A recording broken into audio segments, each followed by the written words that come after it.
આ પ્રિયવ્રતને પણ ગોસ્વામી તુલસીદાસજીએ રામાયણમાં યાદ કર્યો છે.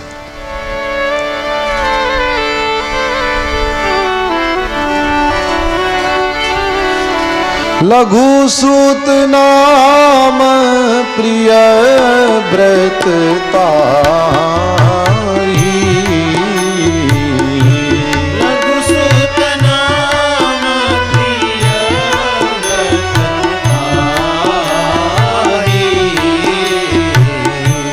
લઘુ સૂત નામ પ્રિય વ્રત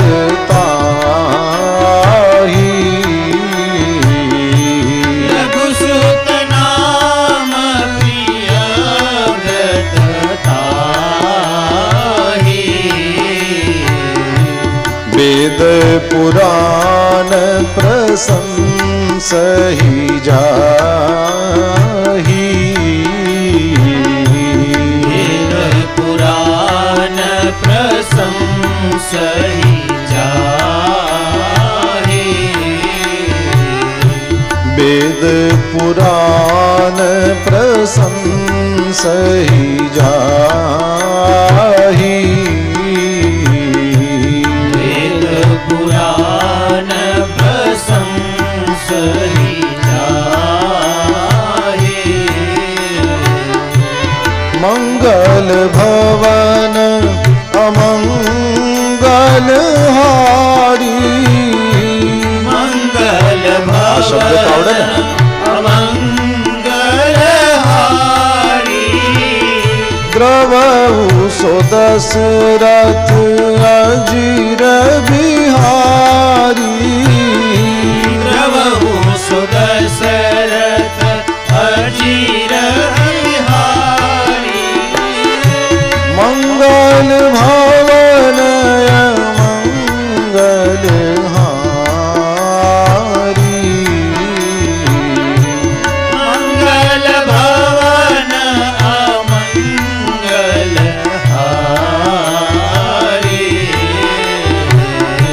द्रवहु सो दशरथ अजीर बिहारी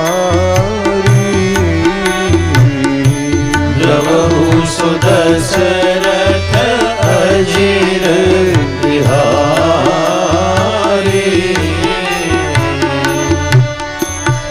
લઘુસુત નામ પ્રિય વ્રતતાહી વેદ પુરાણ આખા મનુ મહારાજના વંશનું વર્ણન છે.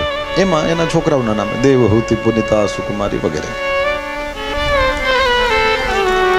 એ મનુ શત્રુપાએ ગોમતી નદીના કિનારે તપ કર્યું. ત્યાં રામજી પ્રસન્ન થયા અને એ બંને જણાએ પુત્ર રૂપે એમને માંગ્યા અને બીજે જન્મે રામજી થઈને પધાર્યા અને મનુ શત્રુપા દશરથ કૌશલ્યા થયા. ત્યાં આ બધાના નામ છે. પ્રિયવ્રત મહારાજ વિશે પ્રશ્ન પૂછાણો. કહે છે કે મહારાજ પ્રિયવ્રત તો આત્મારામ હતા. આત્મારામનો મતલબ જેને આનંદ માટે બીજાની જરૂર નથી, જે પોતે પોતાની મસ્તીમાં આનંદમાં છે તે. મહારાજ એવો માણસ જે આત્મારામ છે એ ગ્રહસ્થાશ્રમમાં તો પ્રવેશ કરે નહીં. આનું શું કારણ? કે પ્રિયવ્રતે પણ વિવાહ કર્યા, પ્રિયવ્રતે પણ પોતાને ત્યાં સંતાનો ઉત્પન્ન કર્યા, પ્રિયવ્રતે પણ રાજ કર્યું. જેમ સામાન્ય બીજો કોઈ સંસારી હોય એની જેમ પ્રિયવ્રતે આ બધું કર્યું.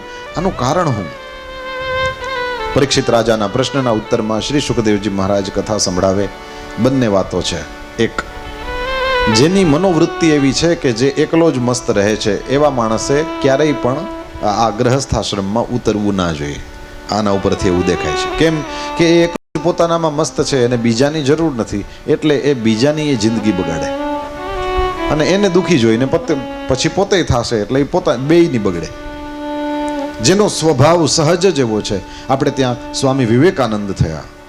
રામકૃષ્ણ પરમહંસ દેવ એ ગ્રહસ્થ છે, પણ સ્વામી વિવેકાનંદ એ સંન્યાસી હતા.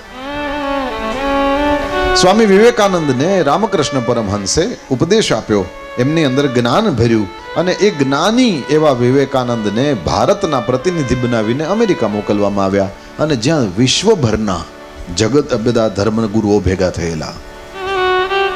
સ્વામી વિવેકાનંદના એ પછી તો અમેરિકા બીજી વખત ત્રીજી વખત પણ સ્વામીજીની એ અમેરિકા યાત્રા બહુ પ્રસિદ્ધ થઈ ગઈ.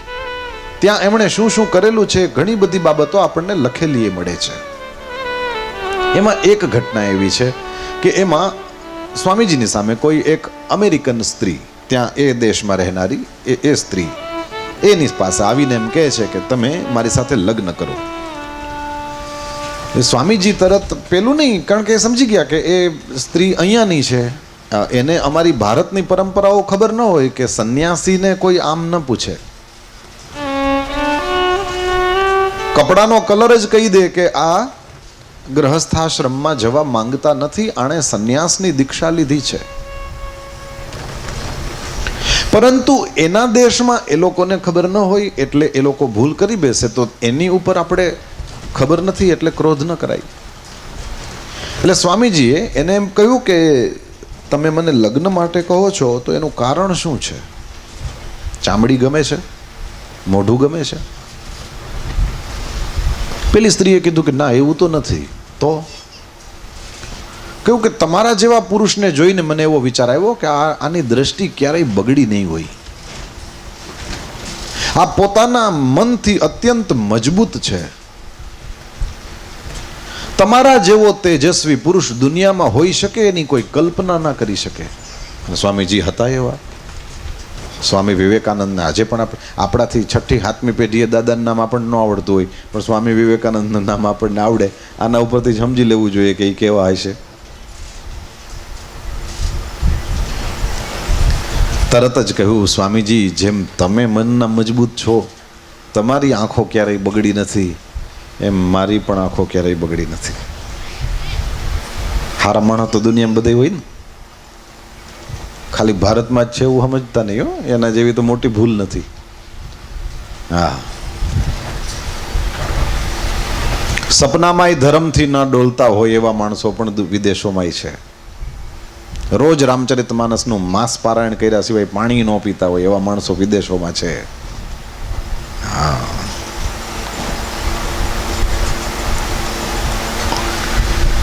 મારું મન પણ મજબૂત છે. હું પણ ક્યારેય ડોલી નથી મારા ધર્મમાંથી. એટલે સ્વામીજીએ કીધું એવું હોય તો બહુ સારી વાત છે, પણ એમાં લગ્ન કરવાનું કોઈ કારણ નથી. એટલે પેલી એમ કહ્યું કે આપણે લગ્ન કરીએ તો આપણે સંતાન ઉત્પન્ન કરીએ, અને મારી ઈચ્છા એવી છે કે આપણે બંને મળીને દુનિયાને બીજો વિવેકાનંદ આપીએ. કેવડી વિચારધારા, કેટલી શ્રેષ્ઠ, કેટલી ઊંચી વાત. એક વિવેકાનંદ છે, દુનિયાને બીજો વિવેકાનંદ આપીએ. અને એ જગ્યાએ સ્વામીજીએ જે જવાબ આપ્યો છે એ શ્રેષ્ઠ જવાબ, ભારતના સંન્યાસીને શોભે એવો જવાબ. સ્વામી વિવેકાનંદે કહ્યું, માતા તમને ખબર છે વિવેકાનંદનો દીકરો વિવેકાનંદ જ થશે એવી કોઈ ગેરંટી હોતી નથી. તમે ધર્મમાંથી ડોલ્યા નથી ક્યારેય, બહુ સારી વાત. તમને મારા ઉપર એ જ વિશ્વાસ છે, એનાથી સારી વાત. પરંતુ આપણે બેય મળીએ અને એનાથી સંતાન થાય તો એ સંતાન વિવેકાનંદ થશે એવી કોઈ ગેરંટી હોતી નથી. વિવેકાનંદના જ મા બાપનું નામ આપણને નથી આવડતું.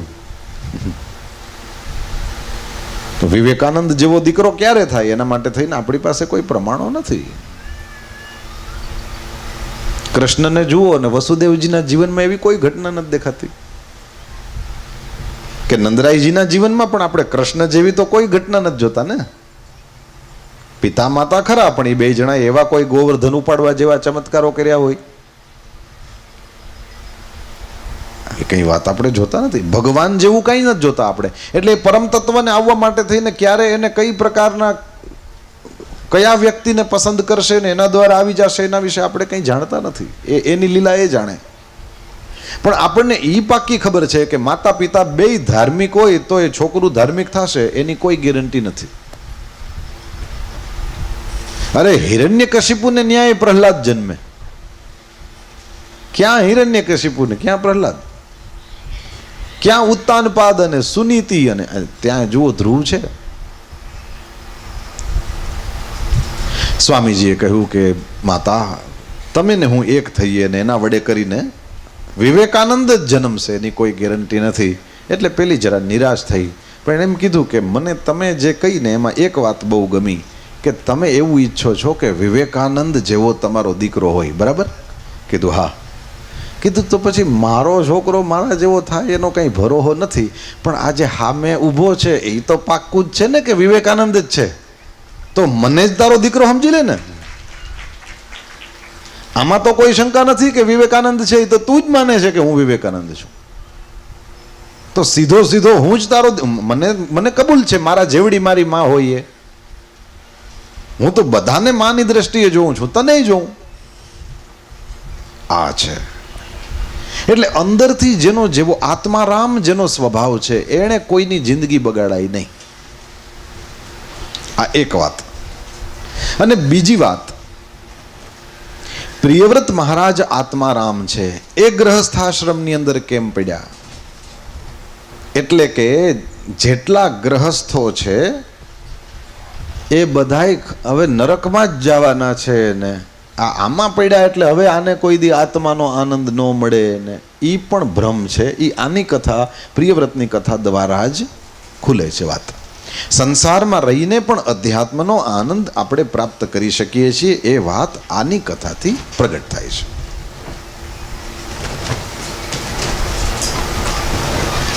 એ કક્ષા સુધી પહોંચવા માટે કોઈ નૈષ્ઠિક બ્રહ્મચારી જ હોવો જોઈએ એવું કોઈ આવશ્યક નથી.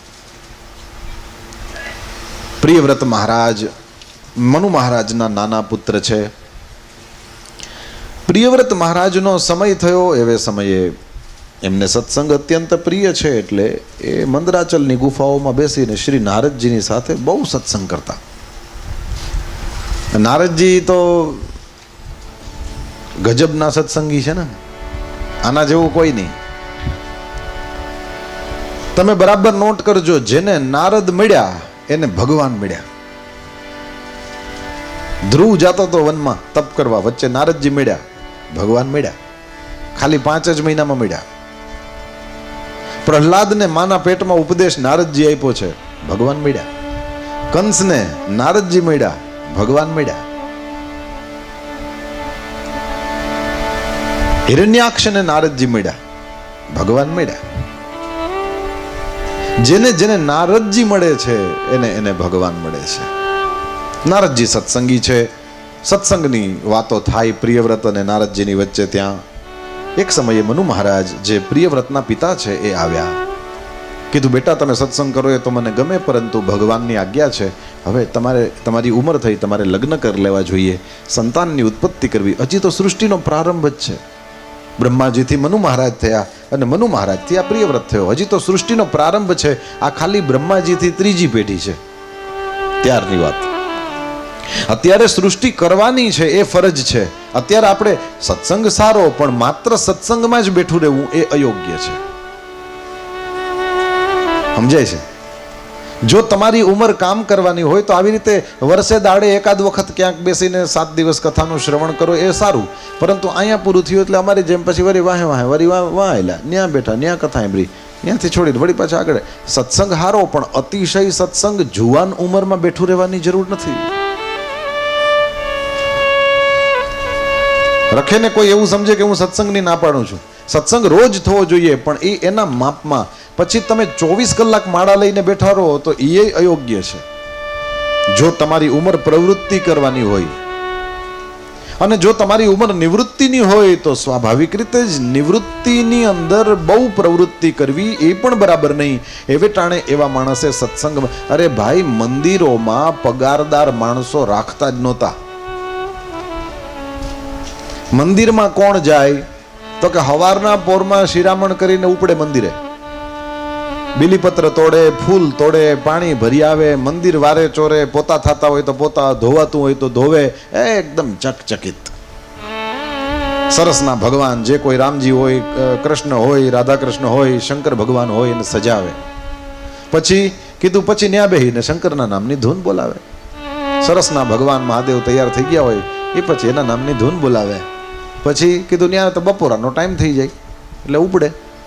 પછી કીધું ત્યાં ઘરે જઈને ચૂપચાપ જે મળે એ રોટલા ખાઈ લે. પછી કીધું પછી આડે પડખે થાય. વળી કીધું 4 વાગે એટલે વળી ઉપડે મંદિરે. મંદિરે જઈને શું કરે? કીધું હવે શિવ પુરાણ વાંચે. કલાક 2 કલાક 3 કલાક સત્સંગ થાય, પોતાના અનુભવની વાતો છે એકબીજાની સાથે વહેંચે, અને વળી પાછું સાંજ ઢળવાની થાય એટલે એ નગારા ઝાલર અને ઘંટ વગાડીને ભગવાન મહાદેવની આરતી કરે, અને જે એમ લાગે કે હવે અંધારું થવા આવ્યું તે ઓમ નમઃ શિવાય કરતા ઘર ભેગા થાય, વાળું કરે અને હુઈ જાય વહેલા, કારણ કે વહેલા ઉઠે. જિંદગી ક્યાં નીકળી જતી હતી ખબર નહોતી પડતી. તારી મારી કરવાનો ટાઈમ હતો જ નહીં કોઈ પાસે. જેની ઉંમર નિવૃત્તિની છે એટલે શું થયું, હવે આખો દી મંદિરે રહીએ એટલે ઘરે ન રહીએ એટલે ઘરવાળા પછી ઘરમાં જે હોય એ બધાને નડે નહીં ને. આ મંદિર એટલે જ બનાવીએ છીએ આપણે. પણ જોઉં તો મંદિર બનાવીને મૂકી દઈએ, ત્યાં કોઈ હોય નહીં. બનાવીને તમે મંદિર ન બનાવો તો ભગવાન કઈ બાયણે બેઠો છે? તો તમારે મંદિર બનાવવાની વળી શું જરૂર હતી?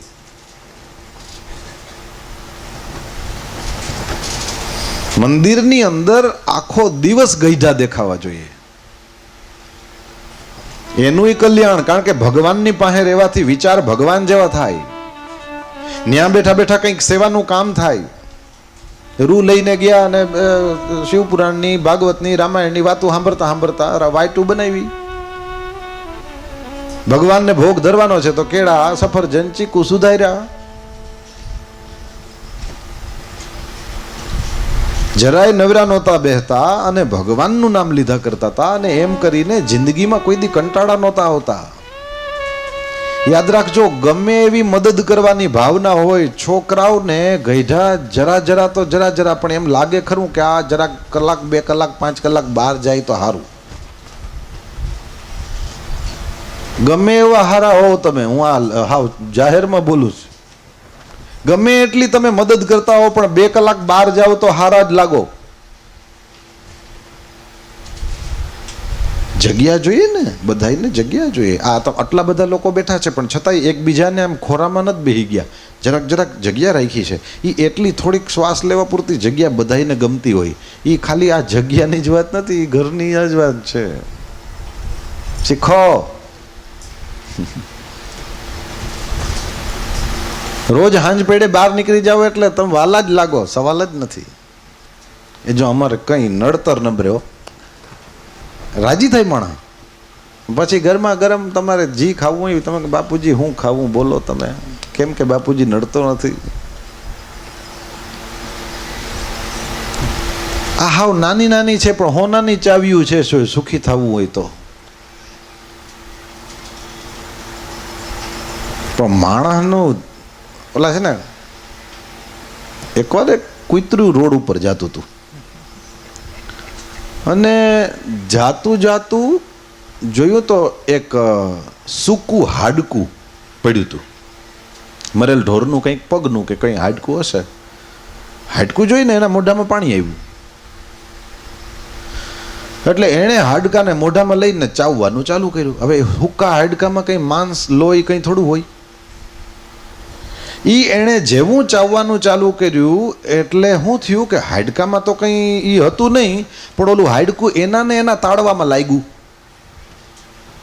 એના તાળવામાં લાગ્યું એટલે એમાંથી લોહી નીકળ્યું. એમાંથી લોહી નીકળ્યું, પોતાના લોહીનો સ્વાદ પોતાને આવ્યો એટલે એને એમ થયું કે આ નીકળ્યું હાડકામાંથી. અકલમઠું. જેવું એને એમ થયું કે હાડકામાંથી લોહી નીકળ્યું એટલે એને વધારે ચાવવાનું ચાલુ કર્યું. ઓલું વધારે તાળવામાં લાગ્યું, વધારે લોહી નીકળવાનું ચાલુ થયું. આ કૂતરા જેવી દશા છે મારી ને તમારી. આપણે એમ સમજીએ કે વધારે ને વધારે પકડી રાખીએ, આ હું કહું એમ અહીંયા થાય, હું કહું એમ અહીંયા થાય, હું કહું એમ. હકીકતમાં આપણી દશા આ તારું જ લોહી પીવે ને તું જ, બીજો કોણ પી જાય? તાળવામાં લાગે છે એ બીજાને થોડું, પોતાને જ ને. પોતાને નુકસાન. એક બાજુથી ધર્મ થઈ શકતો નથી ને એક બાજુ ઘરમાં વાલા છે નહીં તો શું થયું? બાવાના. એને બદલે ટાઈમ ટુ ટાઈમ મંદિરે ઉપડી જતા હતા. મંદિરોમાં પગારદાર માણસો નહોતા રાખતા, બલકે મંદિરો ઉભરાતા હતા. જી નવરું પડ્યું નથી, ન દીકરાઓને નડવાનું, દુકાનોમાં જઈને કે ખેતરવાડીએ જઈને મદદ કરવાની, નજર રાખવાની, પણ નડવાનું નહીં.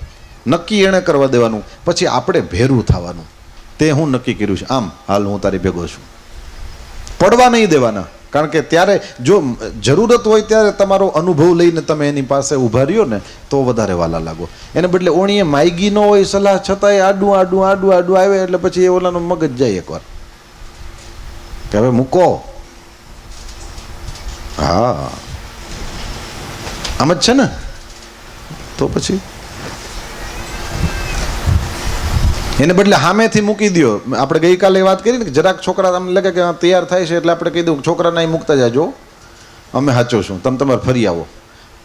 એ જ્યારે આમ બોલે ને ત્યારે છોકરા સામેથી શું કે ખબર ના ના એ તમારે સત્સંગમાં જવું હોય ને તમને નડે, અમે લેતા જાઓ. પણ એને બદલે ઓલો વેજાને લેતા જાજો એમ જો બોલ્યા એટલે પછી હું બોલે એ મેં કાલ કીધેલું. આ જ છે દુનિયાનો સ્વભાવ છે. આ તમે મદદ કરવા માટે થઈને સામેથી પહોંચો, સામેવાળો માણસ તમને મદદ કરશે. અને જેવા તમે એનાથી અલગ રીતે ચાલવાનું ચાલુ કર્યું એટલે સામેવાળા માણસના મનમાં, કારણ કે ક્રિયા ગમે એ થાય પણ જે ભાવ છે ને એ સામેવાળાને અસર કરે છે. મદદનો ભાવ સામેવાળાને પણ મદદ કરવા માટે પ્રેરે. અને અંદરથી તમે એવો ખોટા વિચાર કરો એટલે સામેવાળા નહીં જ આવે. એ કેમ પકડાઈ જાય? કીધું એટલા માટે કે આપણી અંદર જે જીવ છે એ જ એની અંદર છે અને એ બેયનું કનેક્શન પરમાત્મા હારે. અને પરમાત્મા સર્વજ્ઞ છે, એને તો બધી ખબર પડી જાય.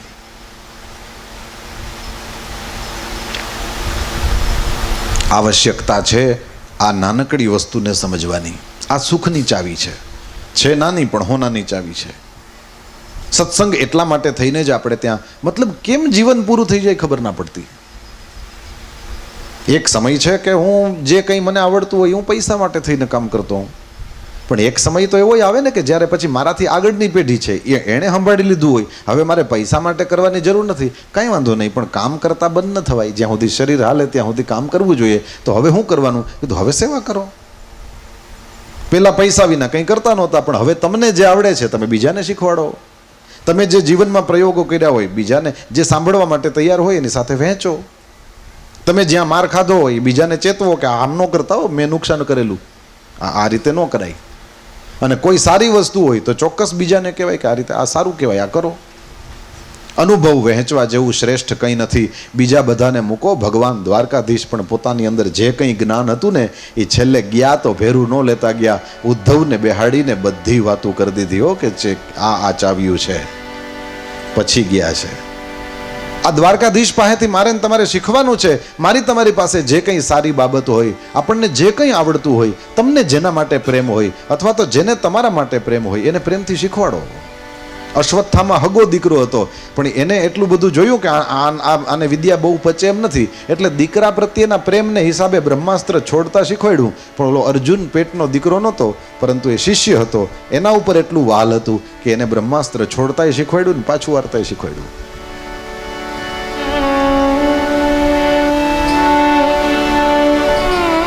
તમારી પાસે જે છે એ કોકને દઈને જાઓ. એના માટે થઈને નિવૃત્તિની ઉંમર છે એ સૌથી સારી. ક્યાંય પહોંચવાની ચિંતા જ નથી હોતી, ક્યાંય પહોંચવાની ચિંતા હોતી નથી. એટલે તમે જ્યારે જાઓ ટાઈમે, એટલા માટે પહેલે દિવસે મેં અહીંયા કથામાં પણ આપને કીધું, આપ બિલકુલ ચિંતા ન કરશો. તમે જ્યારે આવો ત્યારે ટાઈમે જ છો એમ જ સમજો. જેના અહીંયા જેટલું લખ્યું હશે એટલું અહીંયા આવીને લઈ જશે. અહીં તો ક્યાંય દરવાજા છે નહીં, અહીંયા ક્યાંય ટિકિટ રાખેલી નથી, અહીંયા ક્યાંય એને ચોકીદારે રાખેલા નથી કે અહીંયા આટલા જ આવી શકે ને આટલા ના આવી શકે. અહીંયા તો અહીંયા લખેલું હોય એટલા ટાઈમ માટે પહોંચી જવાનું. ભગવાન ઘડિયાળ પહેરતા જ નથી. તમે જ્યારે આવો ત્યારે એમ જ સમજે ટાઈમે આવ્યો. પોતે પહેરે તો ખબર પડે ને કે મોડો થયો કે ટાઈમે આવ્યો. કે ભગવાન ઘડિયાળ પહેરતા જ નથી. તમે જ્યારે આવો ત્યારે એને થાય આવી ગયો ટાઈમે આવી ગયો.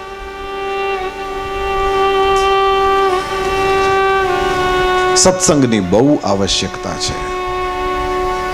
જેમ જેમ ઉંમર મોટી થાય એમ માણસના આ ત્રણ વસ્તુ છે, કામ, ક્રોધ અને લોભ. નાનું બાળક હોય એમાં લોભ હોય. તમને થાય એનામાં થોડું હોય. બતાવું કેવી રીતે? 2 ચોકલેટ રાખો હાથમાં અને બાળકને 1 આપો એટલે એ 1 તો લેશે પણ એની નજર તમારા બીજા હાથમાં બીજી છે ને એના ઉપર છે કે આ બીજું તો કોઈ અહીં છે નહીં, અને ચોકલેટ આના હાથમાં 2 છે. 1 મને આપી હતી, 1નું શું કરશે? એ અહીં આવી જાય તો સારું. આ રીતનો શુદ્ધ પણ બાળકમાં લોભ હોય છે. યુવાનમાં કામ હોય છે, કારણ કે એની પાસેથી પ્રકૃતિને સૃષ્ટિ આગળ ચલાવવાનું કામ કરાવવાનું છે. પણ વૃદ્ધ થાય ને એને ક્રોધ હોય. જેમ જેમ ઉંમર વધે ને એમ ક્રોધ વધે. શું કામ વધે એ સાંભળો. સંભળાય પોતાને નહીં અને સમજે એમ કે ઓલાને સંભળાતું નથી. બેરો છો, ખીચ ચડવાની ચાલુ થઈ. પચે પોતાને નહીં અને સમજે એમ કે રસોઈમાં ઠેકાણા નથી અને ખીજાય. હાલી પોતે ન હગે અને સમજે એમ કે આ આય શેઠ સપ્તાહ્યું રખાતી છે, કંઈ તારા ટાટા નથી હાલતા, બાકી આ આખું ગામ આવીને બેસી જાય. પણ પોતાના ન હાલતા હોય એટલે એમ થાય ન્યા શેઠ કંઈ હોય, કંઈ ન્યા શેઠ નથી, તારા ટાંટિયા નથી હાલતા. આ સ્થિતિ કેમ કે પોતાનું શરીર નબળું પડે, પોતે બહુ કામ ન કરી શકે. એટલે તમે જો ગઈઢા ચાર બેઠા હોય ત્યાં છોકરા ઠેકડા, એ છોકરાઓ બેસી જાઓ, થાકી જાઓ. છોકરા ના થાકે. છોકરા થાકે તો એ દાદા કે એની રાહે ન જોઈ ને અન્ય રમતું રમતું હોઈ જાય. પણ દાદા ખુદ થાકી જાય એટલે છોકરાઓને એમ કે થાકી જાઓ. મૂળ પોતાને તકલીફ હોય. અને એ શરીર નબળા પડે એના હિસાબે ક્રોધ આવે. એને બદલે સત્સંગમાં ને સત્સંગમાં બેઠા રહી તો જે કંઈ કાનમાં પડે આનંદ જ આવે. કોક દી શિવપુરાણ ખોલીને તો જોજો કેવી મોજ આવે. તમે મને યાદ કરશો. કોક દી રામાયણ ખોલીને જોવું પછી તમે કહેજો. આપણા દેશની અંદર આ ટીવી ને આ મોબાઈલું ને એ બધું નહોતું ને તેથી આપણા બધાના સંસ્કાર હાચવવાનું કામ આ કરતા હતા. અને હજી આ છે જ, અવેલેબલ જ છે. રામ મંદિરમાં રામાયણ ના હોય તો મને કહેજો, હું આપીશ. પણ સત્સંગ ન થતો હોય તો આ ભાગવત સપ્તાહના દિવસો છે, વૈશાખ જેવો મહિનો ના થાય, ચાલુ કરી દો. અડધી કલાક તમારી તો સામે જ છે ને. જેની સામે છે એની સૌથી પહેલી ફરજ છે. જેને વાંચતા આવડતું હોય અડધી કલાક તો અડધી કલાક ચાલુ કરો. એનાથી શું ફાયદો થશે એ ખાલી એકવાર પૂરું કરો પછી મને કહેજો. આ અમારા બ્રાહ્મણોના રોટલા શેકવા માટે નથી. આ તમારું જીવન સુધરે એટલા માટે છે. એ ન્યા વાંચતા જે ન સમજાણું હોય એ સમજવા માટે આ બધું ગોઠવવાનું હોય. બાકી સત્સંગ રોજ થાય. સત્સંગ રોજ કરવો જોઈએ. શિવ મંદિરે જેટલા 4 જણા ભેગા થતા હોય એમાંથી જેને વાંચતા આવડતું હોય રોજ શિવ પુરાણ વાંચો.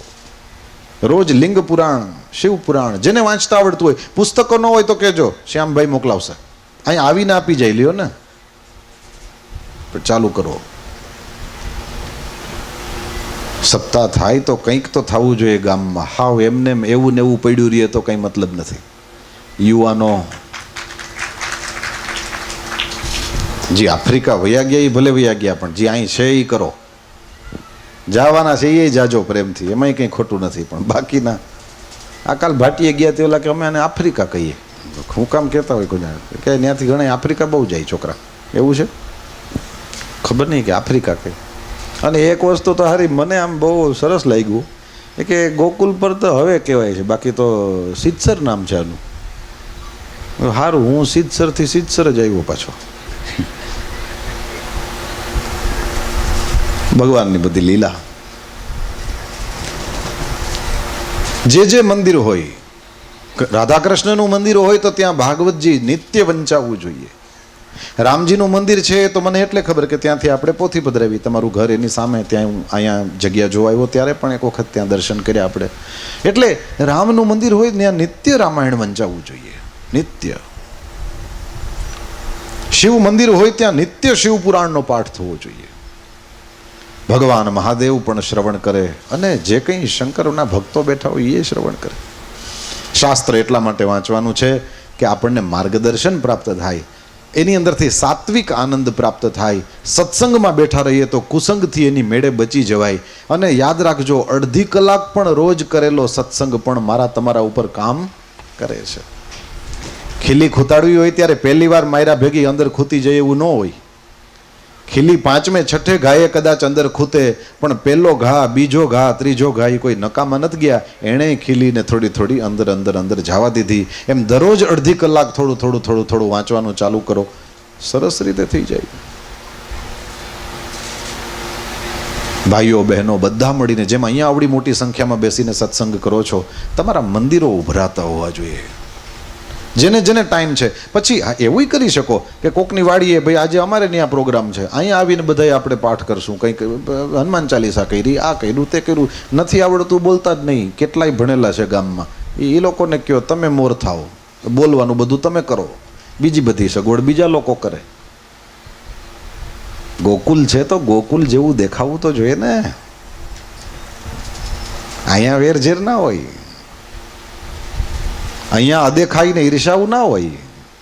અહીંયા તો કૃષ્ણ આવે, અહીંયા નંદ થાવ, યશોદા થાવ. ખાલી ગામના નામથી નથી પતતું, આપણે એવી રીતે જીવવાનું થાય. સત્સંગની બહુ જ આવશ્યકતા છે. અત્યારે એક એકના હાથમાં મોબાઈલ થઈ ગયા. બગાડવા માટે થઈને દરેક સાધનો આપણે આપણા હાથમાં લઈ લીધા છે. હવે તો આ સત્સંગ જ બચાવે, બીજું કોઈ નહીં બચાવે. એના ફળ જોતા હોય, ચાલુ કરો. મન થાય તો કેજો, પહેલેથી હું વાંચી દઈશ. હા, પછી બંધ ન થાય, જવાબદારી તમારી.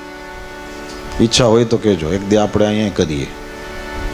શિવ પુરાણ કરવું હોય ચાલુ, શિવ મંદિરમાં ભેગા થાવ, જેટલા જ રોજ જતા હોય એટલા લોકો. ગામને નડવાનું બંધ કરો, મંદિરે જઈને બેસો, ત્યાં જઈને થાય એવી સેવા કરો, ત્યાં જઈને પ્રેમથી ભગવાનના ગીતો ગાઓ. આનો એક જ મતલબ છે મારો, કે તમારો સમય સુધરે. લીધેલું હરિનામ એનાથી ફાયદો થાય. આ વસ્તુ હું ને તમે કરશું તો આપણને એના ફાયદા મળશે. અત્યંત તડકામાંથી તમે આવ્યા હોય, કોકના ઘરમાં બેસો, એ તમને પાણીનો ગ્લાસ પાય તોય તમે રાજી થઈ જાઓ. પણ કોક ગોળવાળું પાણી પાઈ દે તો, કે ભાઈ તમે તડકામાંથી આવ્યા છો, ગરમી લાગી હશે, ગોળવાળું પાણી પીવો, તો જેને મળે એ ઓલો વિચારતો હોય કે પાણી છે, એને બદલે ગોળવાળું પાણી હોય તો વધારે રાજી થાય. એવી રીતે એના કરતાં આગળ ઓલું ઠંડુ કંઈક કોક જ્યુસ પાય તો એના કરતાં વધારે રાજી થાય. એમ તમે સમજી લેજો, મારી ઉપર વિશ્વાસ રાખજો. આ પાણી નહીં, ગોળનું પાણી નહીં, આ જ્યુસ નહીં, આ સાક્ષાત અમૃત છે. સાક્ષાત. અરે આવડી મોટી સંખ્યામાં તમે અહીંયા બેઠા છો, લાડવા ખાવા તો નહીં આવ્યા હોય? અહીં કંઈ બીજી બધી તો કંઈ સુવિધા એવી બધી દેવામાં આવતી નથી. છતાંય આપણે ચૂપચાપ આટલો સમય સત્સંગ કરીએ છીએ. આની પાછળ મતલબ એટલો જ છે કે આ બધું આપણને ગમે છે, આ બધું આપણા લોહીમાં છે. પ્રેમથી બેસીને મંદિરોની અંદર, હું ફરીથી આપને આગ્રહ કરીશ, પ્રેમથી પ્રારંભ કરો. તમારી આખી આગળની પેઢીને બચાવી લેશે. હાજી, આખી પેઢીને બચાવી લેશે. હજી અમુક બાબતો અહીંયા ઘૂસી નથી, ત્યાં સુધીમાં સત્સંગનો પ્રારંભ કરો. બહુ મદદ થશે, બહુ મદદ થશે. તો બહુ સત્સંગ કરતા એટલે પ્રિયવ્રત મહારાજની પાસે બ્રહ્માજી આવીને કીધું કે મહારાજ, તમારો વિવાહનો સમય થયો છે, તમે વિવાહ કરો. ત્યારે પ્રિયવ્રત મહારાજને સત્સંગ એટલો બધો પ્રિય કે માનતા નહોતા. મનુ મહારાજે વિચાર કર્યો, દીકરાની એક ઉંમર થઈ જાય પછી એને બહુ વધારે આગ્રહ કરવો એ યોગ્ય નહીં, કારણ કે હવે એની પાસે એની આંખ છે, એની પાસે એનો વિવેક હોય. આને વધારે આગ્રહ કરીએ તો કદાચ તકલીફ થાય. શું કરવું જોઈએ? એવે સમયે મનુ મહારાજ પોતાના પિતા બ્રહ્માજીને બોલાવી આવે છે. ભાગવતજીની અંદર લખ્યું છે, શ્રી બ્રહ્માજી પધાર્યા છે અને એ બ્રહ્માજીએ આવીને પ્રિયવ્રત અને નારદજી બંનેને ઉપદેશ આપ્યો. કારણ કે નારદજી પણ બ્રહ્માજીના જ પુત્ર છે અને પ્રિયવ્રત છે બ્રહ્માજીના પૌત્ર છે. એટલે બંને જણાને ઉપદેશ આપ્યો છે, તમારી ઉંમર પ્રવૃત્તિ કરવાની હોય તો તમે પ્રવૃત્તિમાં લાગી જાઓ. સત્સંગ કરવો પણ થોડો, બાકી કામ પ્રવૃત્તિનું. અહીંયા બીજું કામ ઘરનું બાકી પડ્યું હોય અને માળા લઈને 4 કલાક બેઠા રહ્યો તો એ યોગ્ય નથી. પહેલા જેની પ્રવૃત્તિની ઉંમર છે એવા લોકો પ્રવૃત્તિ કરે અને પછી આગળની પેઢી તૈયાર થઈ જાય, એના ઉપર દોહરા મૂકી દેવામાં આવે. એ લોકો હવે ઘરના ગાડાને ચલાવતા હોય, એવે સમયે તમે હવે પ્રેમથી ભજન કરો. પ્રિયવ્રતે કીધું કે મહારાજ, મને ગ્રહસ્થાશ્રમમાં જવાની કોઈ ઈચ્છા નથી. ધરાર મને મોકલશો તો હું સરખી રીતે રહી નહીં શકું. ત્યારે બ્રહ્માજીએ કીધું કે સત્સંગ પ્રિય છે, આટલી જ વાત છે? કીધું હા. કે તો મેં ક્યાં કીધું સત્સંગ બંધ કરી દે? સત્સંગને બંધ કરી દે એમ નથી કહેતો, તારી ફરજને પૂરી કર એમ કહું છું. ફરજ પૂરી થઈ જાય પછી સત્સંગ કર. એનાથી તારી નિંદા નહીં કરે કોઈ. નહીં તો લોકો એવી રીતે વાતો કરશે કે બાપા કામ કરે, દાદા કામ કરે ને દીકરો બેઠો બેઠો સત્સંગ કરે. ના, તારી ઉંમર સત્સંગની નથી. માત્ર સત્સંગ કર્યા રાખવાની નથી. સત્સંગનો સમય હોય એટલી વાર, થોડી વાર ચોક્કસ સત્સંગ કરવો જોઈએ, સવારે સાંજે, પરંતુ બાકીનો સમય કામ કરવામાં વિતાવો. અને બેટા, જ્યારે તું ફરજ પૂરી કરી લે પછી વળી પાછો આ મંદરાચલની ગુફામાં આવી જાજે, વળી પાછો શ્રી નારદજીની સાથે બેસજે, વળી પાછો સત્સંગ કરજે. હું ક્યાં ના પાડું છું. અને પ્રિયવ્રત મહારાજે આ વસ્તુનો સ્વીકાર કર્યો છે. પ્રિયવ્રત મહારાજે મંદરાચલની ગુફામાંથી બહાર નીકળ્યા છે. હવે જો આમાં આશ્ચર્ય છે, બાપાએ આ જ કીધું તું અને દાદાએ આ જ કીધું તું, પણ છોકરાએ દાદાની વાત માન્યો, બાપાની વાત ન માન્યો. આમાં ફરક ક્યાં છે? ફરક બીજે કંઈ નહીં. બાપા છે એ હું તારો બાપ છું કે તું મારો બાપ છે ત્યાંથી ચાલુ કરે. અને એમ કરવાથી કોઈ દી 15-16 વર્ષના છોકરા હોય એ માને નહીં. અને દાદા છે એ હું કહે તારે શું કરવું, તો મારે સત્સંગ કરવો. કીધું કંઈ વાંધો નહીં, ગ્રહસ્થાશ્રમમાં પ્રવેશ કરો, સંતાનની ઉત્પત્તિ કરો, અને જ્યારે છોકરા મોટા થઈ જાય એ પછી એ લોકો સંભાળી લે, પછી પાછો આવીને સત્સંગ કરવો ને કરજે. થોડાક દી આમ આવતો રહે પછી કરજે. તમારી ભાષાનું મહત્વ છે. તમે કઈ રીતે સામેવાળાને સમજાવો છો એનું પણ મહત્વ છે. બાળક હોય તો બાળકની જેમ સમજાવો. હવે એનામાં વિવેક આવવો જોઈએ એવું તમને લાગતું હોય તો એ ભાષામાં સમજાવો, અને પછી એનામાં વિવેક હશે તો એની મેળે બીજી વખત એ ટાઈપની એ ભૂલ નહીં કરે. અને જો છતાંય કરે તો સમજી લ્યો હજી આ બાળક છે. બ્રહ્માજીએ એવી રીતે સમજાવ્યો પ્રિયવ્રતને કે જાણે નાનો બાળક હોય. અને પ્રિયવ્રત મહારાજના મગજમાં વાત બેઠી છે. પ્રિયવ્રત મહારાજે તુરંત એ મંદરાચલની ગુફામાંથી બહાર નીકળી ગયા, વિવાહ કર્યા છે. અને વિવાહ કર્યા પછી એમને બરહિષ્મતીની અંદર અનેક સંતાનો થયા. એમાં આ આગ્નિધ્ર, ઇધમજીવ વગેરેનું વર્ણન મળે. ઉત્તમ તામસ રૈવત થયા છે. એ મન્વંતરોના અધિપતિઓ હતા. સમય થયો એવે સમયે પ્રિયવ્રત મહારાજે અગ્નિધ્રને રાજ્ય સોંપી દીધું છે અને પોતે જંગલમાં જઈને તપ કર્યું, પરમાત્માની પ્રાપ્તિ કરી છે. અગ્નિધ્ર અને પૂર્વચિત્તીના વિવાહ થયા. એને ત્યાંથી નાભી કિમ પુરુષ વગેરે પુત્રો થયા છે. અગ્નિધ્રનું પણ શરીર શાંત થયું. એ બાદ નાભી રાજા એ ગાદી આવ્યા. મેરુ પર્વતની પુત્રી મેરુદેવીની સાથે વિવાહ કર્યા છે. અને નાભી રાજા અને મેરુદેવી એ બંને થઈ ભગવાન શ્રી હરિનો અવતાર પ્રગટ થયો. બોલીએ ઋષભદેવ ભગવાન કી જય. ઋષભદેવ ભગવાન એમણે પણ વિવાહ કર્યા. એમણે પણ ગુરુકુલમાં ભણવા ગયા, પાછા આવીને વિવાહ કર્યા, સંતાનની ઉત્પત્તિ કરી. 100 દીકરા હતા. કેટલા? ઋષભદેવ ભગવાનના 100 દીકરા. એમાં સૌથી મોટો છે એ બહુ જાણીતો, એનું નામ ભરત. એ ભરત ઉપરથી જ ભાગવતમાં લખ્યું છે આ દેશનું નામ ભારત છે, ઇન્ડિયા નથી, ભારત છે. ભા એટલે પ્રકાશ. પ્રકાશની ઉપાસનામાં જ્યાંના લોકો રત લાગેલા છે, ભારત. ભરતજી સૌથી મોટા છે. ઋષભદેવ ભગવાને સમય થયો ત્યારે ભરતજીને રાજગાદી સોંપી દીધી ને પોતે જંગલની અંદર જતા રહ્યા છે. ઋષભદેવ ભગવાને સ્વયં અવધૂત વૃત્તિ ગ્રહણ કરેલી છે. અવધૂત એવા ઋષભદેવ ભગવાન ફરે. એની અંદર ઋષભદેવ ભગવાન એક સમયે આ બ્રહ્માવર્તની અંદર પધાર્યા અને એવે સમયે જોયું તો પોતાના 100 પુત્રો એ ત્યાં હતા. એ 100 પુત્રોને ઋષભદેવ ભગવાને ઉપદેશ આપ્યો છે. અને મનુષ્ય શરીરથી પરમાત્મા શ્રી હરિની પ્રાપ્તિ માટે થઈને તપ કરવું એ એકમાત્ર મનુષ્યના શરીરનું મુખ્ય હેતુ છે. આવી રીતના ઉપદેશ આપીને સમજાવ્યું.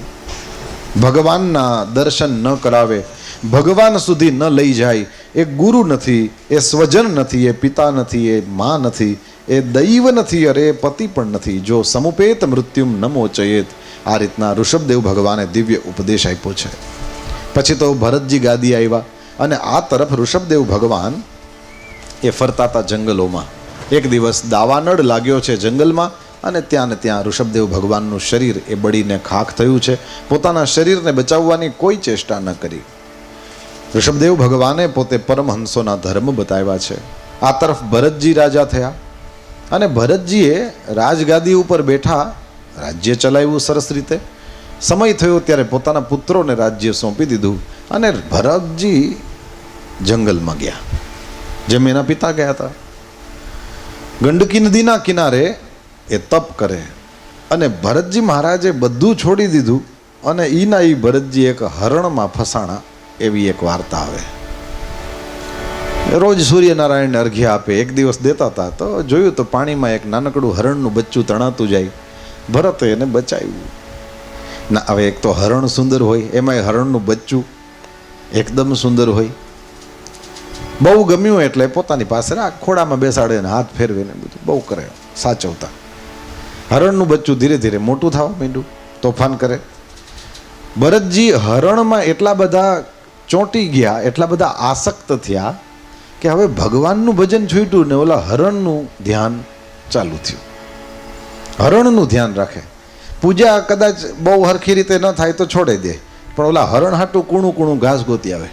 આ વગર માનું છે ને મારા શરણે છે ને મારા સિવાય આનું કોઈ નથી ને એવી રીતના.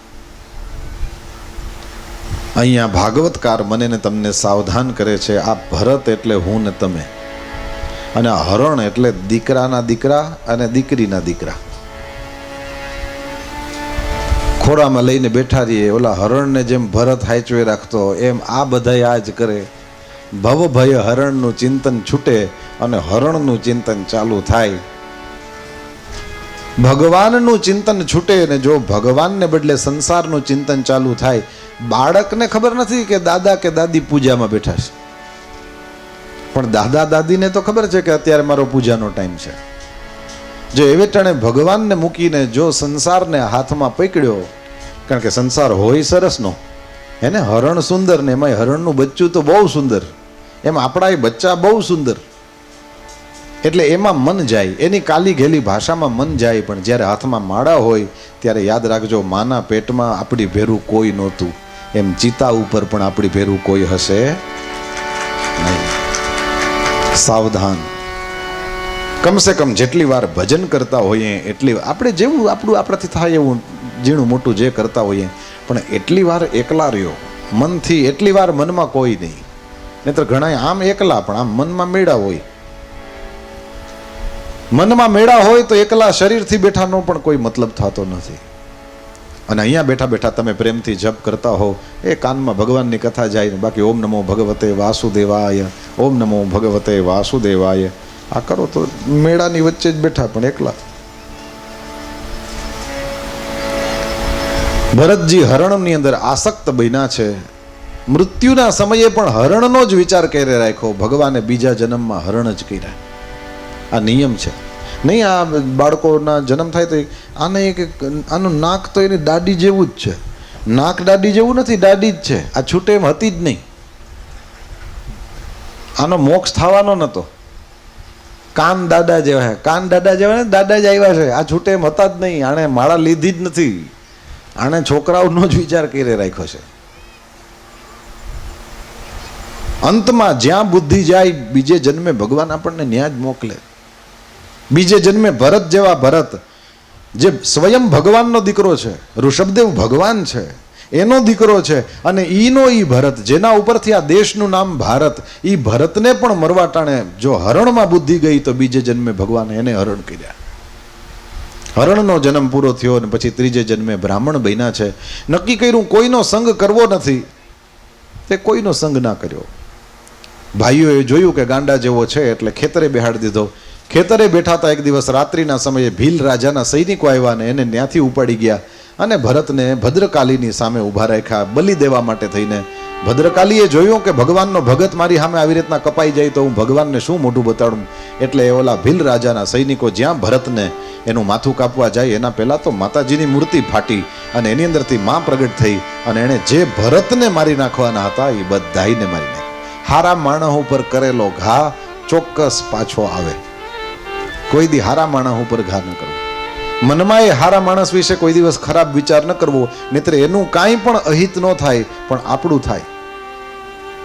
આ ભરતને મારી નાખવાની, કારણ કે આ બધી આ બલિ દેવી નાન તેને આવું બધું આ જે ખોટા ધંધા કરતા હોય એ આ છૂટે એટલે એકને તો મારે જ. યા તો જેણે છોડ્યું એનો વારો, અને યા તો જેના ઉપર છોડ્યું એનો વારો.